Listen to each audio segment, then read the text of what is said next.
உங்களோடு கூட இந்த காலையில் 3 மாறாத நிச்சயங்கள் என்ற தலைப்பில் உங்களோடு கூட நான் பேச விரும்புகின்றேன். 3 மாறாத நிச்சயங்கள். ஒரு கப்பல் சமுத்திரத்தில் அது பிரயாணம் பண்ணும் பொழுது, முக்கியமாக அது ஒரு புயல் மத்தியில் அது பிரயாணம் செய்யணும் என்றால், கப்பலில் செய்யக்கூடிய ஒரு மிக முக்கியமான ஒரு காரியம், அந்த புயலின் மத்தியில் இந்த நங்கூரத்தை இறக்குவார்களாம். அவ்வளோதான் அந்த காற்று இந்த கப்பலை அடித்து போகாதபடி அந்த கப்பல் புயலின் மத்தியில் அது நிற்கணும், அந்த இருக்கிற இடத்துல இருக்கணும் என்பதற்கு அந்த ஒரு நங்கூரத்தை அந்த கப்பல் ஓட்டுணுகின்றவர்கள் இறக்குவார்களாம். தேவ பிள்ளைகளுக்கும் அப்படிதான் சில நேரத்தில் நம்முடைய வாழ்க்கையில் துயரங்கள், கஷ்டங்கள், புயல்கள் வழியாக கடந்து செல்லும் பொழுது தேவ வார்த்தை தான் நமக்கு ஒரு நங்கூரம். இந்த தேவ வார்த்தையை நம்ம ஒரு நங்கூரமாக இந்த புயலின் மத்தியில் நாம் பிடிக்கும் பொழுது, அதை உறுதியாக நம் வாழ்க்கையில் நாம் வைக்கும் பொழுது, எப்பேற்பட்ட புயலாக இருந்தாலும், எப்பேற்பட்ட பிரச்சனையாக இருந்தாலும் அதன் வழியாக கடந்து செல்வதற்கு தேவ வார்த்தை தான் நமக்கு ஒரு வெளியேற பெற்ற ஒரு நங்கூரமாக இருக்கிறது. இந்த காலையில் நான் உங்களோடு கூட பேசக்கூடிய வார்த்தை வெறும் இந்த மாதத்திற்கு மாத்திரம் அது பொருந்துகின்ற ஒரு வார்த்தை இல்லை. உங்களுடைய வாழ்க்கையில எப்பொழுதும் நீங்கள் உறுதியாக பிடித்து கொள்ளக்கூடிய மாறாத 3 நிச்சயங்கள் என்று நான் சொல்லுவேன். தேவனுடைய வாக்கு தத்தங்கள்ல அநேக வாக்கு தத்தங்கள் உண்டு, ஆனால் இந்த காலை நமக்கு நேரம் போதாது. ஆகையால் 3 முக்கியமான மாறாத நிச்சயங்கள் என்று நான் உங்களோடு கூட பேச விரும்புகிறேன். முதலாவது, உங்களுடைய வாழ்க்கையில ஒரு மாறாத நிச்சயம் இருக்கும் என்றால், தேவ குணத்தை சார்ந்த ஒரு நிச்சயம் இருக்கும் என்றால், தேவன் சொன்னதை உங்கள் வாழ்க்கையில் நிச்சயம் நிறைவேற்றுவார். ஒரு ஆமென் சொல்லலாங்களா? பக்கத்தில் இருக்கிறவங்க பார்த்து அவங்களுக்கு சொல்லுங்களேன், தேவன் சொன்னதை நிச்சயமாக உங்கள் வாழ்க்கையில நிறைவேற்றுவார். நம்மளுடைய தேசத்துல இந்த தேர்தல் நாட்கள்லாம் வரும் பொழுது பல அரசியல்வாதிகள் பிரச்சாரம் செய்வார்கள். அவர்கள் ஆளுகைக்கு வந்தார்கள் என்றால் என்ன செய்வார்கள் என்று பல வாக்குகளை தருவார்கள். நம்மளுடைய தேசத்தில் மாத்திரமல்ல, உலகம் எங்கும் அந்த தேர்தல் நாட்களில் எல்லா அரசியல்வாதிகளும் என்ன சொல்லுவாங்கன்னா, என்ன நீங்கள் தெரிந்து கொண்டீங்கன்னா உங்களுக்கு வேலை இருக்கும், உங்களுக்கு இலவசமாக இது தருவேன், இலவசமாக அது தருவேன் என்று பல வாக்குகளை இப்படிப்பட்ட ஒரு சூழ்நிலையில் பல அரசியல்வாதிகள் தருவார்கள். அவர்கள் அப்புறம் பதவிக்கு வந்த பின்பதாக அவர்களுக்கே ஞாபகம் இருக்காது, என்ன வாக்கு தந்தேன் என்று அவர்களுக்கு ஞாபகம் இருக்காது. அது சுலபமாக சீக்கிரமாக மறந்து விடுவார்கள். இது நம்முடைய தேசத்தில் மாத்திரமல்ல, உலகத்தில் எல்லா இடத்துலையும் நடக்கக்கூடிய காரியம் தான். வெறும் அரசியல்வாதிகள் மாத்திரம் இல்லை, அநேக நேரத்தில் நம்மளுடைய நண்பர்கள், நம்மளுடைய உறவினர்கள் பல நேரங்களில் நமக்கு வாக்குகளை தருவார்கள். நான் இதை செய்வேன், உனக்கு நான் ப்ரொமோஷனை தருவேன், அல்ல நீ இதை செய்தனா உனக்கு நான் அப்படி பண்ணுவேன் என்று பல நேரத்தில் வாக்குகளை தருவார்கள். ஆனால் வாக்குகளை என்ன பண்ண மாட்டாங்க, நிறைவேற்ற மாட்டாங்க. நம்ம எல்லாருக்கும் இந்த காலையில் உட்கார்ந்துருக்கின்ற தேவாலயத்தில் உட்கார்ந்துருக்க எல்லாருக்கும் அனுபவங்கள் உண்டு. பல நேரங்களில் கொடுக்கப்பட்ட வாக்குகள் நிறைவேற்றப்படாமல் இருக்கின்ற பல சம்பவங்கள் உண்டு. ஆகையால் என்ன நடக்கின்றது என்றால், இப்படிப்பட்ட அனுபவங்கள் வழியாக நம்ம போகும்பொழுது தேவ வார்த்தையும் நாம் திறந்து தேவ வார்த்தையில் இருக்கக்கூடிய வாக்கு தத்தங்களை நம்ம வாசிக்கும் பொழுது சில நேரத்தில் ஜாக்கிரதையா இல்லைன்னா நம்ம அதே போல யோசிக்க ஆரம்பிப்போம். அவங்கெல்லாம் அப்படி எதுவும் செய்யலை, தேவ வார்த்தையில் இருக்கக்கூடிய வாக்கு தத்தங்களும் ஆண்டவர் அதை செய்வாரா என்ற ஒரு சந்தேகமும் ஒரு கேள்வியும் நமக்குள் வருவது எல்லாருக்கும் இயற்கையாக நடக்கக்கூடிய ஒரு காரியம். அதனால்தான் ஆண்டவருடைய வார்த்தையில மிக தெளிவாக என்னாகும் 23ஆம் அதிகாரத்துல 19ஆவது வசனத்துல ஆண்டவருடைய வார்த்தை சொல்லுகின்றது, பொய் சொல்ல தேவன் ஒரு மனிதன் அல்ல, மனமாற அவர் ஒரு மனுபுத்திரனும் அல்ல, அவர் சொல்லியும் செய்யாதிருப்பாரா, அவர் சொல்லியும் செய்யாதிருப்பாரா, அவர் வசனித்தும் நிறைவேற்றாமல் இருப்பாரா, அவர் நிறைவேற்றாமல் இருப்பாரா என்று தேவ வார்த்தை சொல்கிறார். ஆண்டவருடைய வார்த்தை நமக்கு ஞாபகப்படுத்துகின்றது, ஆண்டவர் யார் இல்லைங்க, மனிதன் இல்லை. ஆண்டவர் மனிதன் அல்ல, அவர் சொல்லி எந்த ஒரு காரியத்தையும் அவர் செய்யாமல் இருந்தது இல்லை என்று தேவனுடைய வார்த்தை தெளிவாக நமக்கு உறுதிப்படுத்துகின்றது. தீத்துவின் புஸ்தகத்துல கூட ஒன்றாம் அதிகாரம் 2ஆம் வசனத்துல அவனுடைய வார்த்தை சொல்லுகிறது, பொய் உரையாத தேவன் என்று தேவனுக்கு அந்த தலைப்பு கொடுக்கப்படுகின்றது. என்னங்க? பொய் உரையாத தேவன். ஆண்டவருடைய வாயிலிருந்து நிறைவேற்றப்படாத எந்த ஒரு வார்த்தையும் தேவனுடைய வாயிலிருந்து வருவதே இல்லைங்க. ஆண்டவருடைய வாயிலிருந்து ஒரு வார்த்தை வந்தது என்றால் அது நிச்சயமாக நம்மளுடைய வாழ்க்கையில தேவன் அதை நிறைவேற்றுவார். சங்கீதத்துல கூட இன்னொரு அருமையான ஒரு வசனம் இருக்கின்றது. 89வது சங்கீதத்துல 34ஆம் வசனமும் 35ஆம் வசனங்களும் வாசிங்களேன். அவனுடைய வார்த்தை, உடன்படிக்கையை மீறாமலும் என் உதடுகள் விளம்பினதை மாற்றாமலும் இருப்பேன். என் உடன்படிக்கையை மீறாமலும் என் உதடுகள் விளம்பினதை மாற்றாமலும் இருப்பேன். என்னுடைய வாயிலிருந்து வந்ததை நான் மாத்த மாட்டேன் அப்படின்னு ஆண்டவர் சொல்றார். அடுத்த வசனம் வாசிங்க. ஒரு விசை என் பரிசுத்தத்தின் பேரில் ஆணையிட்டேன், தாவீதுக்கு நான் பொய் சொல்லே. என்ன அருமையான வார்த்தை. ஆண்டவர் இதை சொல்லணும்னு அவசியமே இல்லை. ஆண்டவர் சொல்றாரு, தாவீதுக்கு நான் இதை சொன்னேன், நான் பொய் சொல்லுகின்ற ஒரு தேவன் அல்ல என்று ஆண்டவர் சொல்றார். இன்றைக்கு உங்களை பார்த்து நான் காலையில சொல்றேன், ஆண்டவர் உங்களுக்கும் எனக்கும் கொடுத்திருக்கின்ற வாக்கு தத்தங்கள் ஒன்று கூட தரையில் விழுகாமல் அத்தனையும் தேவன் உங்களுடைய வாழ்க்கையிலும் என்னுடைய வாழ்க்கையிலும் நிறைவேற்றுவார் என்பது ஒரு நிச்சயம்தான். எபிரேயர்ல இந்த வசனத்தையும் வாசிங்களேன். எபிரேயர் 6ஆம் அதிகாரத்துல 17வது வசனமும் 18ஆம் வசனத்திலையும் தேவனுடைய வார்த்தை சொல்லுகின்றது, அந்தபடி தேவனும் வாக்குத்தத்தம் பண்ணப்பட்டவைகளை சுதந்திரித்துக் கொள்ளுகிறவர்களுக்கு தமது ஆலோசனையின் மாறாத நிச்சயத்தை பரிபூரணமாய் காண்பிக்கும்படி சித்தமுள்ளவராய் ஓர் ஆணையினாலே அதை ஸ்திரப்படுத்தினார். நமக்கு முன் வைக்கப்பட்ட நம்பிக்கையை பற்றி கொள்ளும்படி அடைக்கலமாய் ஓடி வந்த நமக்கு 2 மாறாத விசேஷங்களினால் நிறைந்த ஆறுதல் உண்டாகும்படிக்கும் எவ்வளவேனும் பொய்யுரையாத தேவன் அப்படி செய்தார். சொல்லலாமா? அரசியல்வாதிகள் பல வாக்குகளை கொடுத்து நிறைவேற்றாமல் போகலாம். நம்மளுடைய வாழ்க்கையில நம்முடைய நண்பர்களும் உறவினர்களும் பல வாக்குகளை கொடுத்து அதை மறந்து போகலாம். ஆனால் நம்மளுடைய வாழ்க்கையில தேவன் தந்திருக்கின்ற ஒவ்வொரு வாக்கு தத்தம், அவருடைய வாயிலிருந்து புறப்படுகின்ற ஒவ்வொரு வார்த்தையும் வீணாக அவருக்கு திரும்ப செல்லாது.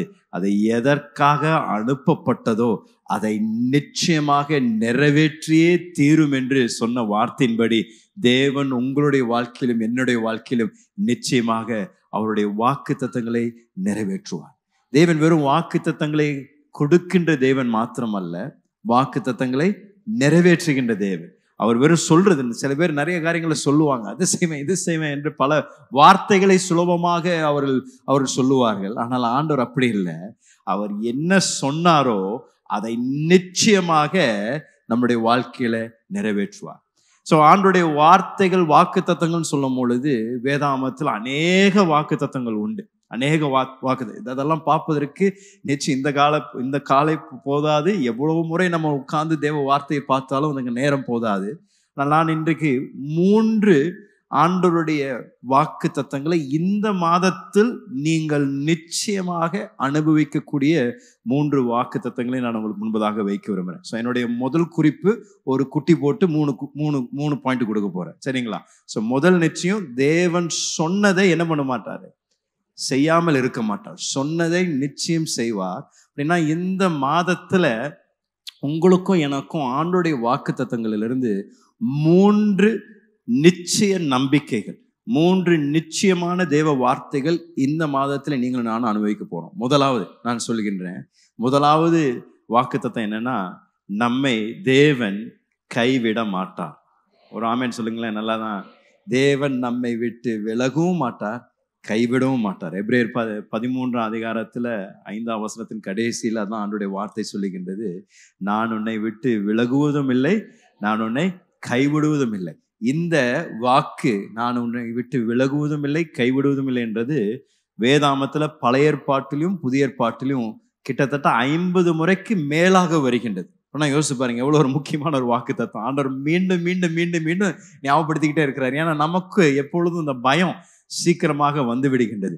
இந்த இந்த புயல் வழியாக நாம் கடந்து போகும் பொழுது, ஒரு பிரச்சனை வழியாக நம்ம கடந்து போகும் பொழுது சீக்கிரத்தில் நம்ம பயந்து, ஐயோ ஆண்டவர் என்னை கைவிட்டாரா, ஐயோ ஆண்டவர் என்னை மறந்துட்டாரா என்று நாம் சீக்கிரத்தில் நாம் நினைப்போம் என்று ஆண்டவர் அறிந்து, ஆண்டவர் பல இடங்களில மீண்டும் மீண்டும் மீண்டும் ஞாபகப்படுத்தக்கூடியது, நான் உன்னை விட்டு விலகுவதும் இல்லை, நான் உன்னை கைவிடுவதும் இல்லைன்னு ஆண்டவர் சொல்றார். அப்படின்னா இந்த மாதத்துல நீங்க எங்க இருந்தாலும், எது வழியாக நடந்து போனாலும், நீங்கள் தண்ணீர் வழியாக நடந்து போனாலும், பள்ளத்தாக்கு வழியாக நடந்து போனாலும், உங்களுக்கும் எனக்கும் ஒரு மாறாத நிச்சய வாக்குத்தத்தம் இருக்கும் என்றால், என்னுடைய தேவன் என்னை கைவிட மாட்டார், எப்பொழுதும் என் அருகில் இருக்கின்ற தேவன் என்னை எல்லா வழிகளிலும் நடந்து சென்று அதில் வெற்றி சிறக்க தேவன் எனக்கு கிருபை தருவார்.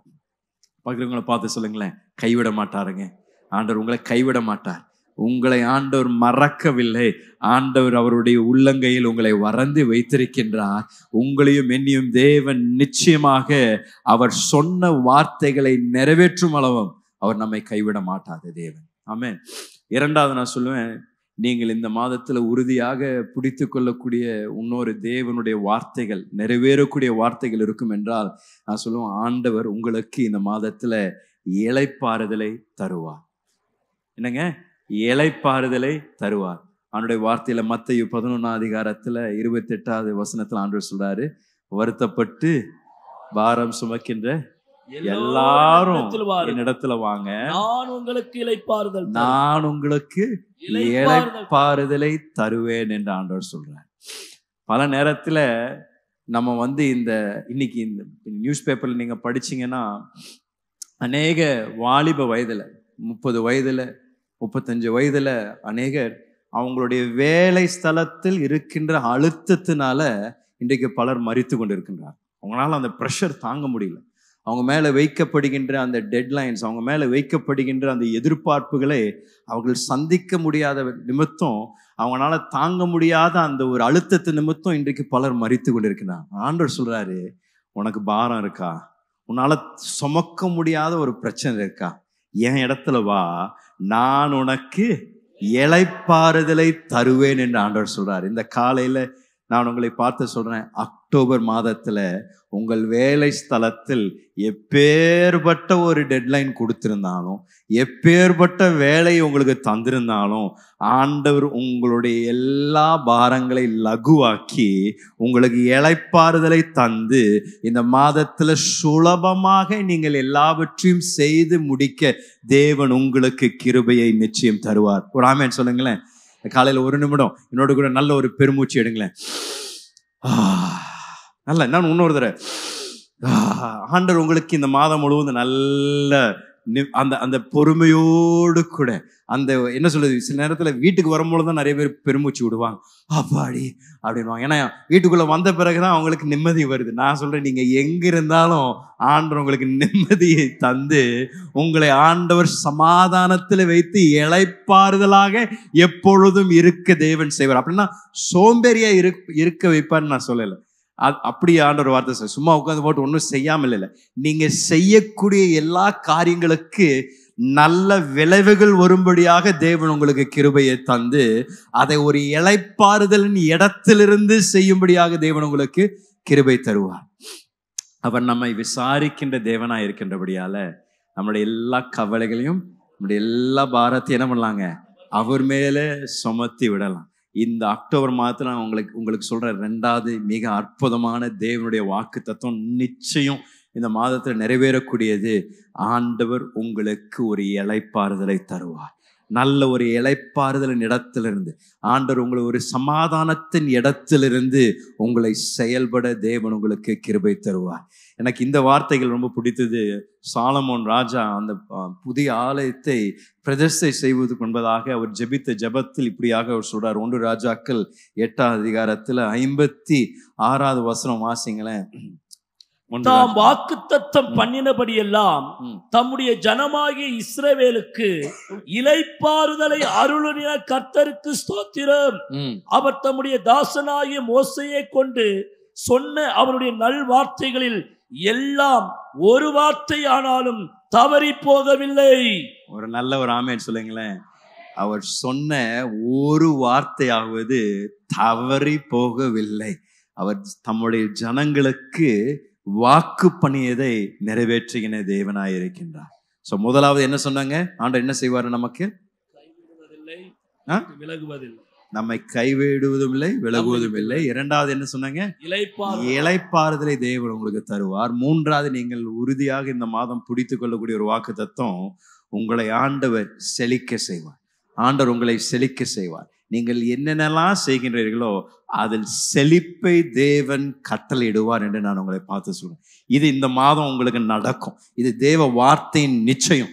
ஆண்டவர் சொன்னார் என்றால் இதை செய்வார். நம்முடைய ஜனங்களுக்கு ஒரு வாக்காக தேவன் தந்திருப்பார் என்றால், சாலமோன் சொன்னது போல, தேவன் சொன்ன ஒரு வார்த்தை கூட தவறி போகவில்லை என்று சொன்னது போல, நான் உங்களை பார்த்து இன்னைக்கு சொல்றேன், இதில் ஒரு வார்த்தை கூட தவறி போகாமல் அத்தனையும் ஒவ்வொரு புள்ளி வரைக்கும் ஆண்டவர் உங்கள் வாழ்க்கையில இதை நிச்சயம் நிறைவேற்றுவோம்.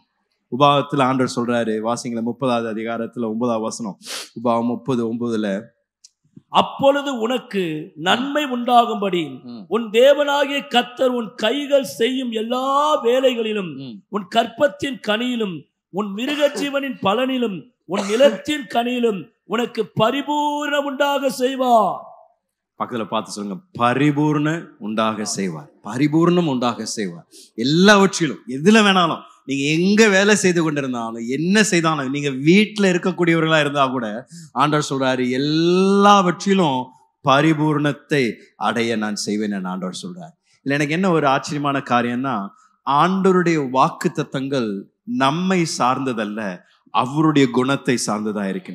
ஆண்டவர் நம்முடைய தகுதிக்கு ஏற்ற விதத்தில் வாக்கு தத்தங்களை தரவில்லை. அப்படின்னா பெரிய பிரச்சனை. நான் அநேகருக்கு வாக்கு தத்தமே கிடைக்காது. ஆனா ஆண்டவர் நம்முடைய தகுதிக்கு ஏற்ற விதத்துல வாக்கு தத்தங்களை தருவதில்லை.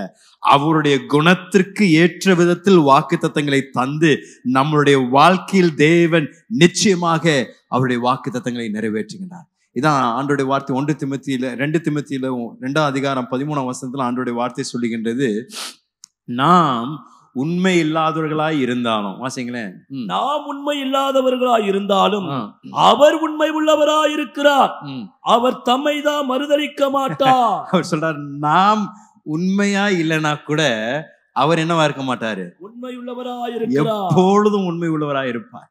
அவருடைய சுவாபத்துல, அவருடைய தன்மையில அவர் மாறுவதில்லை. அப்படின்னா நீங்களும் நானும் உண்மை இல்லாம இருக்கணும்னு நான் சொல்லல. நம்ம தவறினா கூட நமக்கு இருக்கக்கூடிய நிச்சயம், நம்முடைய தேவன் பொய் உரையாத தேவன், சொன்னதை நிச்சயம் நிறைவேற்றுவார். அவருடைய வாக்கு தத்தங்களுடைய வாழ்க்கையில நிறைவேறும் என்ற ஒரு நிச்சயம். ஸோ இந்த மாதத்துல முதல் நங்கூரம், நீங்கள் உறுதியாக பிடித்து கொள்ளக்கூடிய மாறாத ஒரு நிச்சயம் இருக்குன்னா, தேவன் சொன்ன வார்த்தைகளை தேவன் நிறைவேற்றுவார். ஒரு ஆமென் சொல்லுங்களேன். இரண்டாவது ஒரு நிச்சயம், நீங்கள் உறுதியாக ஒரு நங்கூரமாக பிடித்து கொள்ளக்கூடிய ஒரு நிச்சயம் என்னன்னா, ஆண்டவர் எதை துவங்கினாரோ அதை தேவன் முடிப்பார். என்னங்க, எதை துவங்கினாரோ அதை தேவன் நிச்சயம் நிறைவேற்றுவார். பிலிப்பியர் 1ஆம் அதிகாரம் 5ஆம் வசனத்துல, ஆங்கில வேதாகமத்துல 6ஆம் வசனம் நினைக்கிறேன், அதை வாசிங்களேன். பிலிப்பியர் 1:5, உங்களில் நற்கிரியையை தொடங்கினவர் அதை இயேசு கிறிஸ்துவின் நாள் பரியந்த முடிய நடத்தி வருகிறார் என்று நம்பி நான் உங்களை நினைக்கிற பொழுதெல்லாம் என் தேவனை ஸ்தோத்தரிக்கிறேன். உங்களுக்குள் நற்கிரியைகளை துவங்கினவர் அதை கிறிஸ்துவின் நாள் பரியந்தும் அதை நடப்பிப்பார் என்று தேவ வார்த்தை சொல்லுகின்றது. அப்படின்னா நம்மளுடைய வாழ்க்கையில பரலோக பிதா துவங்கின என்ன ஒரு காரியமா இருந்தாலும் அதை பாதியில ஆண்டவர் விட மாட்டார். ஆண்டவருடைய சுவாபமே எதை துவங்கினாரோ அதை நிறைவேற்றுவார். அதனாலதான் ஆண்டவருக்கு நம்ம அவர் அல்பாவுமா இருக்கின்றார், ஒமேகாவுமா இருக்கின்றார், ஆதியும் அந்தவுமா இருக்கின்றார். எதை ஆண்டவர் துவங்குகின்றாரோ அதை நிச்சயம் முடிப்பார். அப்படி என்றால் இந்த காலையில ஆண்டவர் உங்களுடைய வாழ்க்கையில என்னென்னலாம் துவங்கினாரோ, இன்றைக்கு நான் உங்களை பார்த்து சொல்றேன், தேவன் அதை நிச்சயமாக நிறைவேற்றியே தீருவார். அதில் சந்தேகமே இல்லைங்க. தேவனுடைய குணமே எதை துவங்கினாரோ அதை நிச்சயம் முடிப்பார். அப்படின்னா சில நேரத்தில் நமக்குள்ள மனிதனுடைய சுவாபம் என்னன்னா, சில காரியங்களை நம்ம ரொம்ப ஆர்வத்தோடு ஆரம்பிப்போம். ஒரு புது ப்ராஜெக்ட் வந்துச்சுன்னா ரொம்ப சந்தோஷத்தோட முதல் நாள் ரொம்ப சந்தோஷத்தோடு ஆரம்பிப்போம். அல்ல வீட்டில் ஒரு வேலையை செய்ய ஆரம்பிக்கும் முதல் நாள் ரொம்ப சந்தோஷமா இருக்கும். 2வது நாள் 3வது நாள் வரும்பொழுது கொஞ்சம் சோர்வு வரும், கொஞ்சம் களைப்பு வரும். அப்புறம் ஆரம்பிச்ச அந்த வேகம் என்ன ஆகுதுங்க, கொஞ்சம் கொஞ்சமாக குறைஞ்சு போயிடுது. ஆனால் ஆண்டவரை பொறுத்த வரைக்கும் அவர் ஆரம்பித்த பிறகு அவருடைய வேகம் என்றைக்கும் குறைவதில்லை, என்றைக்கும் நிற்பதில்லை. ஆண்டவர் துவங்கின பொழுது எவ்வளோ ஆர்வமாக அதை துவங்கினாரோ அதே ஆர்வத்தில் அதை நடத்தி அதை முடிக்க தேவன் அவர் உண்மை உள்ளவராக இருக்கின்றார். ஆண்டவர் எந்த வேலையும் பாதியில களைப்படைந்து அவர் அப்படியே விட்டு விடுவதில்லை. அதான் ஆண்டவர் குறித்து சொல்றது, இஸ்ரவேலை கவனிக்கின்றவர் என்ன பண்றது, உறங்குவதுமில்லை. அப்படின்னா அவருக்கு ஒரு களைப்பு என்று எதுவுமே வருவதில்லை. ஆண்டவர் எதை நம்முடைய வாழ்க்கையில துவங்கினாலும் அந்த துவங்கின வேகத்திலேயே ஆண்டவர் முழுவதும் நடத்தி நம்முடைய வாழ்க்கையில முடிப்பார். எனக்கு யாக்கோபு 1:17 இருக்கக்கூடிய வாக்குத்தத்தம் எனக்கு ரொம்ப பிடிக்கும். அவனுடைய வார்த்தை சொல்லிக்கிறது வாசிங்களேன். நன்மையான எந்த ஈவும் பூரணமான எந்த வரமும் பரத்திலிருந்து உண்டாகி சோதிகளின் பிதாவினிடத்திலிருந்து இறங்கி வருகிறது. அவரிடத்தில் யாதொரு மாறுதலும் யாதொரு வேற்றுமையின் நிழலும் இல்லை. நீங்க இதை என்ன கவனிக்க விரும்புறேன்னா, அந்த கடைசி சில வார்த்தைகள், அவரிடத்துல யாதொரு மாறுதலும் இல்லை, யாதொரு வேற்றுமையின் நிழலும் இல்லை என்று அவனுடைய வார்த்தை சொல்லு. இதோட அர்த்தம் என்னன்னா, யாக்கோபு இந்த கடிதத்தை எழுதின பொழுது அந்த நாட்களில் இன்றைக்கு நமக்கு இருக்கிற மாதிரி கெடிகாரமெல்லாம் அவங்க கையில் இல்லை. அவங்க ஒவ்வொருவரும் அந்த நேரத்தை சொல்லணும்னா அவங்களுக்கு இருந்தது என்னன்னா, ஒவ்வொரு பட்டணத்திலையும் ஒவ்வொரு சின்ன கிராமத்திலையும் அந்த கிராமத்து நடுவில் ஒரு நல்ல ஒரு ஒரு ஒரு ஒரு கல் இருக்கும். அது ஒரு ஃப்ளாட்டான கல், ஒரு மட்டமான ஒரு கல்லில் நடுவில் ஒரு கம்பி வச்சுருப்பாங்க. இந்த நடுவில் கம்பி வச்சுட்டு அந்த கல் அந்த கிராமத்து நடுவில் இருக்கும் பொழுது ஒவ்வொருவரும் அந்த கல்லையும் அந்த கம்பியும் பார்க்கும் பொழுது அந்த சூரியன் அதன் மேல் அடிக்கும் பொழுது அந்த நிழல் விழுகும். ஸோ அந்த காலையில் அடிக்கும் பொழுது நிழல் இந்த பக்கம் விழுகும், அந்த சூரியன் அதை அப்படியே நகரும் பொழுது அந்த நிழல் அப்படியே மாறிக்கொண்டே போகும். ஸோ அதை வைத்து தான் இது காலையா இது சாயங்காலமா அல்ல மதிய நேரமா என்று கண்டுபிடிப்பாங்க. ஆனால் அந்த நாளில் ஒரு வேளையில் மாத்திரம் அப்படின்னா சரியா மத்தியான நேரத்தில் என்ன ஆகும்னா, சூரியன் நேராக மேலே இருக்கும். அந்த உச்சி கட்டத்தில் சூரியன் இருக்கும் பொழுது அந்த சூரியன் அந்த கல்லு மேல அந்த கம்பி மேல அடிக்கும் பொழுது என்ன ஆகாதுங்க, நிழல் உழுகாது. இந்த நிழல் இல்லாத பொழுது எல்லாரும் அறிந்துப்பாங்க, இப்பொழுது நாம் அந்த நாளின் உச்சி கட்டத்தில் இருக்கிறோம். அப்படின்னா இன்னைக்கு மத்தியானம் கரெக்டா பீக் ஆஃப் த டேல இருக்கிறோம் என்று அறிந்து கொள்வார். இதை தான் யாக்கோபு சொல்றாரு, நம்முடைய தேவன் எப்பொழுதும் எங்க இருக்கிறாருன்னா அவர் உச்சி கட்டத்தில் எப்பொழுதும் இருக்கிறாரு. அவருக்கு ஒரு மாறுதல் இல்லை, அவருக்கு ஒரு நிழல் இல்லை. தேவன் எப்பொழுதும் அவருடைய சிறந்த உச்சி கட்டத்தில் எப்பொழுது இருக்கின்றபடியால் அவர் உங்களுக்கு நன்மையான ஈவுகளை எப்பொழுது தந்து கொண்டே இருப்பார். ஆண்டவருக்கு ஒரு நல்ல நாள் கெட்ட நாள்னே இல்லைங்க. நல்ல வேலை ஆண்டவர் நம்ம பார்த்தா என்னால் இந்த நாள் உனக்கு அற்புதம் செய்ய முடியாதுப்பா, எனக்கு நல்ல நாள் இல்லை அப்படின்னு சொன்னார்னா என்ன ஆகும் யோசிச்சு பாருங்களேன். நம்மளுடைய தேவனுக்கு எல்லா நாளும் நல்ல நாள், எல்லா நேரமும் சிறந்த நேரம். தேவன் உங்களுடைய வாழ்க்கையில எதை துவங்கினாரோ அதை நிச்சயம் தேவன் முடிப்பார். இன்னும் உங்கள் வாழ்க்கையில தேவன் பல அற்புதமான காரியங்களை செய்ய இருக்கின்றார். இந்த அக்டோபர் மாதத்துல நீங்கள் தேவனுடைய கரத்தை நீங்க பார்ப்பீங்க. தேவன் உங்களுக்காக எழும்புவதை நீங்க பார்ப்பீங்க. தேவன் உங்களுக்காக துவங்கினதை நடப்பிப்பதை நீங்க பார்ப்பீங்க. தேவன் உங்களுடைய வாழ்க்கையில எதெல்லாம் துவங்கினாரோ, உங்களுடைய பிள்ளைகளுடைய வாழ்க்கையில் எதை துவங்கினாரோ, உங்களுடைய வியாபாரத்தில் எதை துவங்கினாரோ அதை நிச்சயம் தேவன் நடப்பித்து அதை வெற்றியாக முடிக்க தேவன் வல்லவராக இருக்கின்றார். இது ஒரு நங்கூரங்க, நீங்க இதை புரிந்து கொள்ளுங்க. என்ன நடந்தாலும் நீங்க அந்த சூழ்நிலையில் மத்தியில் இருந்தாலும் நீங்க சொல்றீங்க, ஆண்டவர் என்னுடைய வாழ்க்கையில உச்சி கட்டத்தில் இருக்கிறார். அவருடைய பலன் அவர் குறைந்து போவதில்லை. அவருடைய வாக்கு தத்தங்கள் எந்த ஒரு வாக்கு தத்தம் மாறுவதில்லை. தேவன் எதை துவங்கினாரோ அதை என் வாழ்க்கையில முடித்தே தீருவார். முதல் நிச்சயம், மாறாத நிச்சயம், அவர் என்ன சொன்னாரோ அதை செய்வார்.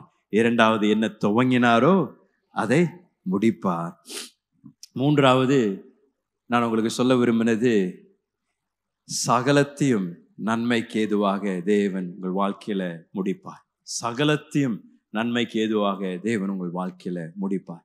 ரோமர் எல்லாருக்கும் தெரிந்த அந்த வசனம் 8:28 வாசிங்களேன். அன்றியும் அவருடைய தீர்மானத்தின்படி அழைக்கப்பட்டவர்களாய் தேவனிடத்தில் அன்பு கூறுகிறவர்களுக்கு சகலமும் நன்மைக்கு ஏதுவாய் நடக்கிறது என்று அறிந்திருக்கிறோம். அங்க நீங்க கவனிச்சீங்கன்னா அங்க பயன்படுத்தப்பட்ட வார்த்தை சகலம். என்னங்க? சகலத்தையும். பக்கத்துல கூட பார்த்து சொல்லுங்க, சகலத்தையும். நல்ல வேளை அவர் சகலத்தையும் என்று சொன்னார். கொஞ்சம்னு சொல்லல, சிலதுன்னு சொல்லல. அவர் என்ன சொன்னாருங்க? சகலத்தையும் நன்மைக்கு ஏதுவாகும். அப்படின்னா எதுவா இருந்தாலும் ஆண்டவர் அதில் இருந்தாருன்னா ஆண்டவர் அதை நன்மையாக நம்முடைய வாழ்க்கையில முடிக்க தேவன் செய்வார். ஏசாயா 46 அதிகாரத்துல 9 வசனத்திலிருந்து 11 வசனம் வரைக்கும் கொஞ்சம் வாசிங்களேன். முந்தி பூர்வ காலத்தில் நடந்தவைகளை நினையுங்கள். நானே தேவன், வேறொருவரும் இல்லை. நானே தேவன், எனக்கு சமானம் இல்லை. அந்தத்தில் உள்ளவைகளை ஆதி முதற் கொண்டும் இன்னும் செய்யப்படாதவைகளை பூர்வ முதற் கொண்டும் அறிவிக்கிறேன். என் ஆலோசனை நிலை நிற்கும். எனக்கு சித்தமானவைகளை எல்லாம் செய்வேன் என்று சொல்லி உராய்ஞ்சுகிற ஒரு பச்சையை கிழக்கில் இருந்தும் என் ஆலோசனை நிறைவேற்றும் மனுஷனை தூர தேசத்திலிருந்து வரவழைக்கிறவராய் இருக்கிறேன். அதை சொன்னேன், அதை நிறைவேற்றுவேன், அதை திட்டம் பண்ணினேன், அதை செய்து முடிப்பேன். ஹல்லேலூயா. எனக்கு ஆங்கிலத்துல எனக்கு இந்த வசனத்துல என்ன பிடிச்சதுன்னா, ஆண்டவர் சொல்றாரு 10 வசனத்துல, only I can tell you the future before it even happens.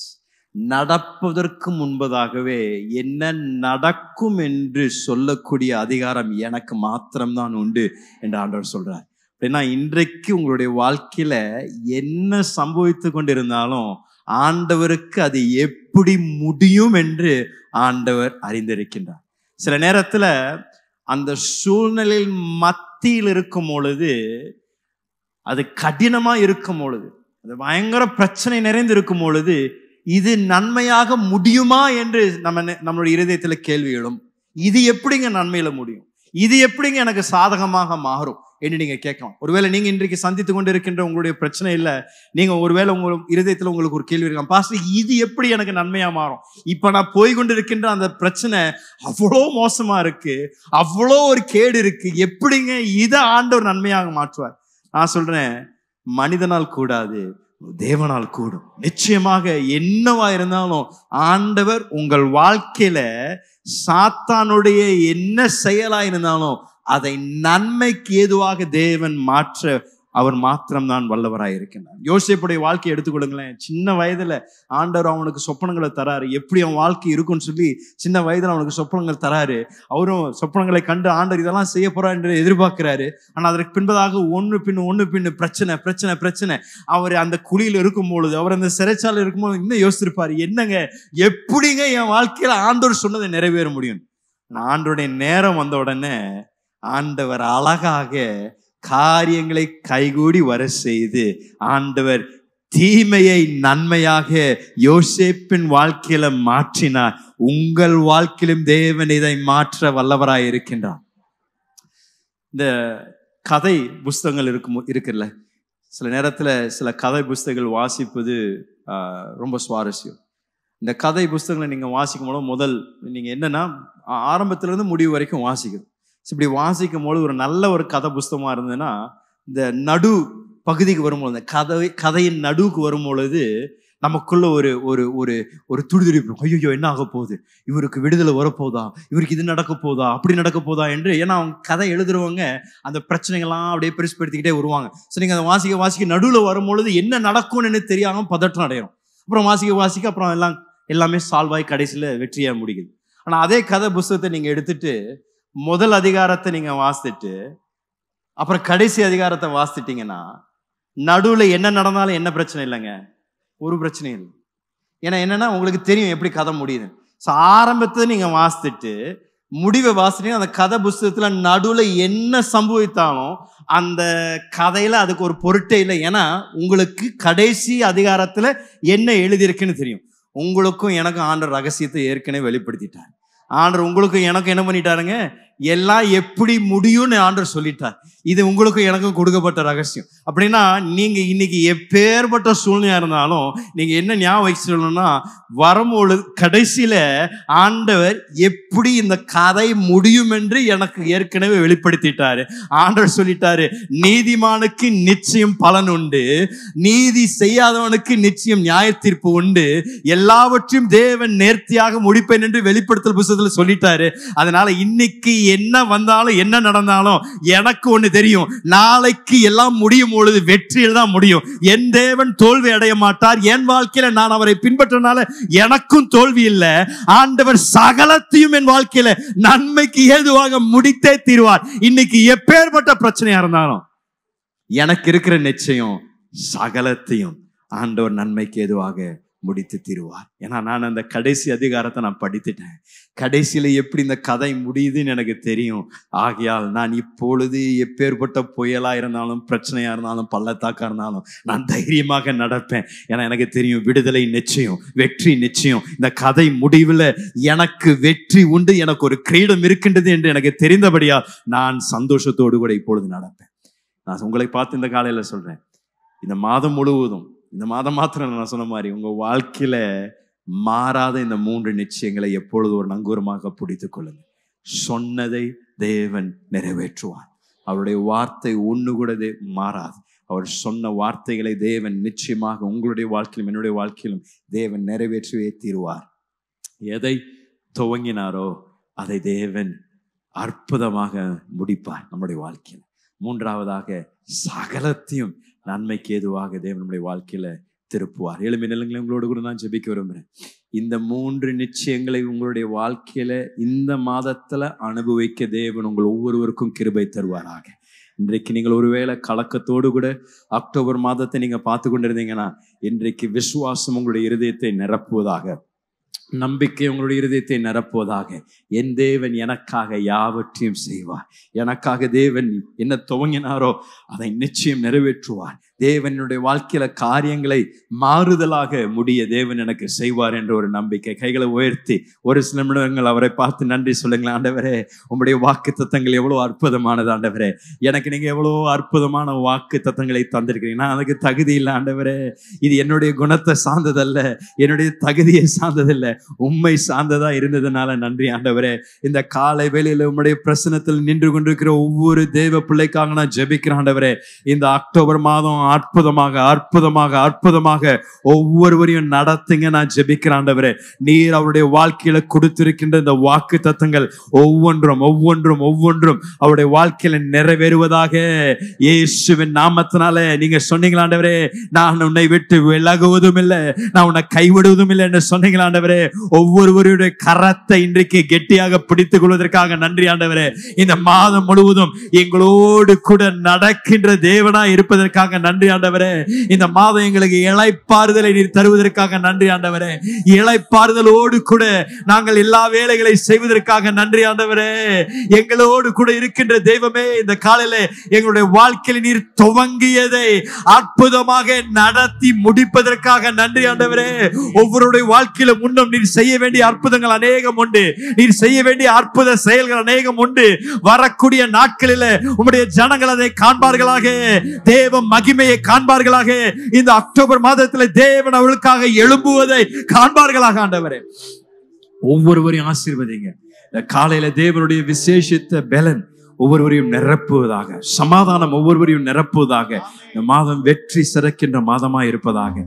உம்முடைய வார்த்தைகள் எங்களுக்கு எவ்வளவு ஒரு பெரிய ஒரு நம்பிக்கை ஆண்டவரே. அது ஒரு நங்கூரமாக நாங்கள் பிடித்து கொண்டு எங்களுடைய புயலின் மத்தியில, எங்களுடைய பள்ளத்தாக்கின் மத்தியில, எங்களுடைய பிரச்சனைகள் மத்தியில நாங்கள் அதை அறிக்கை செய்ய எங்கள் ஒவ்வொருவருக்கும் கிருபையை தாங்க ஆண்டவரே. ஜனங்களை ஆசீர்வதிங்க. உமக்கு நாங்கள் துதி கன மகிமையை செலுத்துகின்றோம். இயேசுவின் வெளியேறப்பட்ட நாமத்தில் ஜெபிக்கின்றோம் நல்ல பிதாவே, ஆமென் ஆமென். நல்ல கரங்களை தட்டி தேவனுடைய நாமத்தை மகிமைப்படுத்துவோம். கர்த்தர் நல்லவர். கர்த்தர் உங்கள் ஒவ்வொருவரையும் ஆசீர்வதிப்பாராக. இந்த அக்டோபர் மாதம் முழுவதும் தேவன் உங்களோடு கூட இருந்து உங்களுக்கு கிருபையும் தயவும் பாராட்டுவாராக. ஆமென்.